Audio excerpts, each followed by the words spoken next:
Bismillahirrahmanirrahim. Assalamu alaikum, my very dear students. In today's lecture, I'll talk about some rules of grammar which will definitely help you in doing your one of the question that is about correction of sentences. You are supposed to correct the sentence. ठीक है, आपने पहले तो होता था ना intermediate में आपने चार आपको ऑप्शंस दी जाती थी which one is correct, you are suppose to just find out, ठीक है, टिक करना होता था.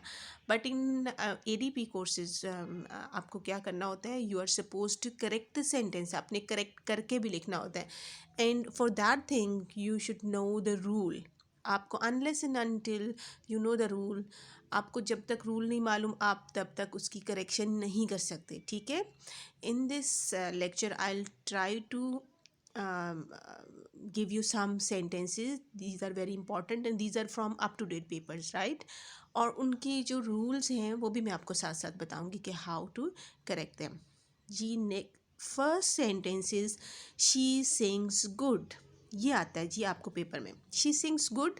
अब यहाँ पे जो रूल है, अकॉर्डिंग टू रूल हम जब पढ़ते हैं कि एक नाउन या प्रोनाउन को जो उसके मीनिंग को इन्हांस करता है या उसको हम उसके लिए यूज़ करते हैं, that is an adjective, noun या प्रोनाउन के लिए, जैसे गुड गर्ल.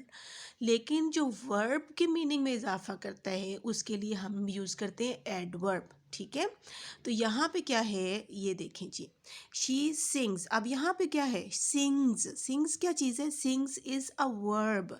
ये क्या है, वर्ब है. यहाँ मैं लिख रही हूँ, दिस इज़ वर्ब. सिंग्स क्या है, वर्ब. वर्ब को मॉडिफाई क्या करेगा, एडवर्ब करेगा. This is adverb. यहाँ पे क्या आना चाहिए, दिस इज़ क्या है, ये गुड जो है क्या है, दिस इज़ एडजेक्टिव. यहाँ पे मिस्टेक क्या की गई है, यहाँ पे उन्होंने एडजेक्टिव लगा दिया, लेकिन उसकी जगह पे क्या आना चाहिए, there should be an adverb. एक वर्ब को क्या मॉडिफाई करता है, एन एडवर्ब. सो हमने क्या किया, शी सिंग्स गुड की जगह क्या क्या आएगा, शी सिंग्स वेल. वेल क्या है, वेल इज़ एन एडवर्ब. और एडवर्ब किसको मॉडिफाई कर रहे हैं, इस वर्ब को, सिंग्स को कर रहे हैं. ठीक है, तो ये आपने जहन में रखना है कि नाउन और प्रोनाउन को जो मॉडिफाई करता है या उसके मीनिंग में इजाफा करता है, दैट इज़ एन एडजेक्टिव. जो वर्ब को करता है, दिस इज़ वर्ब. ये जो वर्ब है इसको किसने करना है, एडवर्ब ने करना है. Sings well. ठीक हो गया. Next sentence is he often, he comes late often. अब ये सेंटेंस लगता तो ठीक है, अब हमने क्या देखना है, इसमें मिस्टेक क्या है.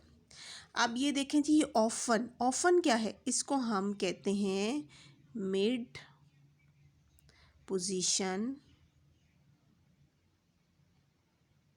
एडवर्ब. ठीक है, मिड पोजीशन एडवर्ब. अब मिड पोजीशन एडवर्ब की एक पोजीशन होती है सेंटेंस में कि उसको किस जगह पे लिखना होता है. उसको आपने सब्जेक्ट और मेन वर्ब के दरमियान में लिखना होता है. सो यहाँ पे जो मैंने करेक्शन की है, तो मैंने लिखा है ही ऑफन. अब यहाँ पे ऑफन लास्ट में लिखा हुआ था और यहाँ पे क्या लिखा हुआ है, सेंटर में, सब्जेक्ट और वर्ब के दरमियान में लिखा है. This is mid position adverb, that's why its position is here. He often comes late. ठीक हो गया. नेक्स्ट है जी, do you know to cook. Do you know to cook नहीं होता, क्या होता है, do you know how to cook. Do you know how to cook, how to cook, how to ride, how to read, how to sing. क्या आप गाना जानती हैं, क्या आप खाना पकाना जानती हैं, क्या आप साइकिल चलाना जानती हैं. Do you know how to read a book, do you know how to cook a food, कुछ भी हो सकता है. तो दैट्स वाई आपने यहाँ पे हाउ टू, ये सेंटेंस स्ट्रक्चर है. नेक्स्ट है जी, I had not written any letter last night. अब यहाँ पे देखें में से क्या है, ये कौन सा सेंटेंस है. सेंटेंस जी ये है, लास्ट नाइट. लास्ट नाइट से हमें क्या पता चलता है, this is past indefinite. This is past indefinite tense. उन्होंने क्या बना दिया, हैड रिटन. ये उन्होंने बना दिया पास्ट परफेक्ट।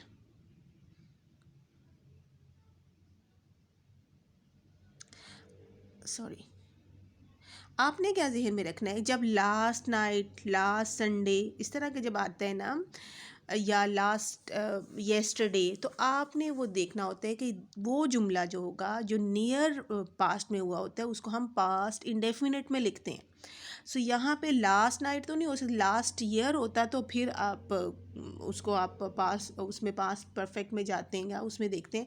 लेकिन जो नियर पास्ट में होता है उसके लिए आपने पास्ट इंडेफिनिट टेंस लगाना होता है। अब पास्ट इंडेफिनिट क्या क्या होता है, पास्ट इंडेफिनिट में यहाँ पे लगेगा did not, sorry, did not, did not, I did not write any letter last night. ठीक है, करेक्शन क्या है, आई डिड नॉट राइट। ये बड़ा इंपॉर्टेंट, ये आता है पेपर में बहुत ज़्यादा। Next is he is suffering from fever for 10 days। अब यहाँ पे जो सेंटेंस है ये आपको बड़ा आसान से थोड़ा सा रूल बताती हूँ, एक ट्रिक भी है और वैसे भी हेल्पफुल होगी। जब होता है ना फॉर 10 days, अब यहाँ पे क्या है, प्रेजेंट परफेक्ट कॉन्टीन्यूस टेंस है। प्रेजेंट परफेक्ट कॉन्टीन्यूस टेंस में क्या होता है, कॉन्टीन्यूस में और परफेक्ट कॉन्टीन्यूस में क्या फ़र्क है, वो फ़र्क सिर्फ और सिर्फ ये होता है कि उसमें वक्त भी बता दिया जाता है, 2 साल से, 4 साल से, सुबह से, दोपहर से, 1970 से, कोई भी। ठीक है, लेकिन यहाँ पे जब कॉन्टीन्यूस होता है उसमें होता है सिर्फ बारिश हो रही है, ये हो रहा है, the action is going on. ठीक है, कोई भी काम जारी है उसको हम प्रेजेंट कॉन्टीन्यूस में रखते हैं। जब होता है टाइम की कंडीशन दे दी जाए तो फिर वो प्रेजेंट परफेक्ट कॉन्टीन्यूस बन जाता है।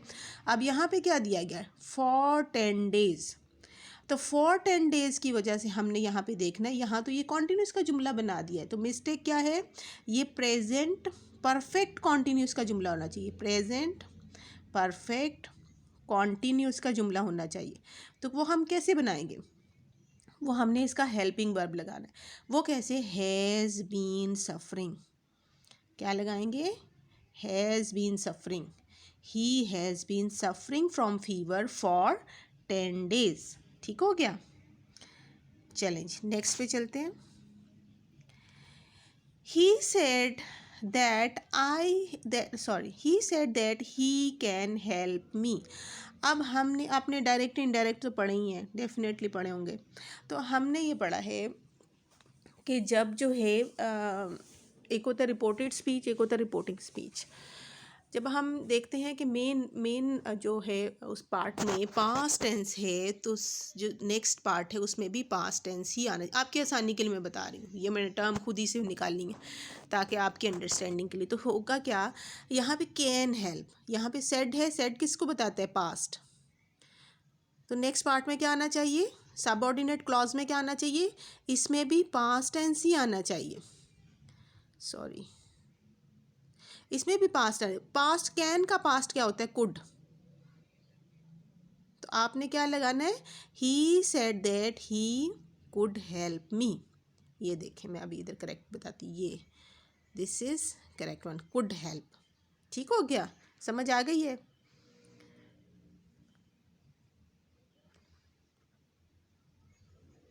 Next, although he is cold but active. यहाँ पे वैसे मैंने ओल्ड लिखना था, मैंने कोल्ड लिख दिया, तो यहाँ पे क्या आना है, ओल्ड। ठीक है, तो क्या होगा, ऑल्दो, ऑल्दो के बाद ये होते हैं जी कंजंक्शन। कंजंक्शन जो होते हैं they are used for combining या कनेक्टिंग सेंटेंसेस एंड वर्ड्स। तो ऑल्दो के साथ हमेशा जो है वो येट आता है। ठीक है, अगर पहले पार्ट में ऑल्दो है तो दूसरे में येट आना चाहिए, बट नहीं आता। तो although he is old yet active, तो क्या आना चाहिए, बट की बजाय क्या आएगा, येट आएगा। ठीक हो गया, चलें जी, this is enough for today. I hope कि आपको समझ आ गया होगा। ठीक है, now give me your feedback in the comment section as well, and note these sentences in your notebooks, and best of luck for your assignment. Thank you very much. Allah Hafiz, have a good day.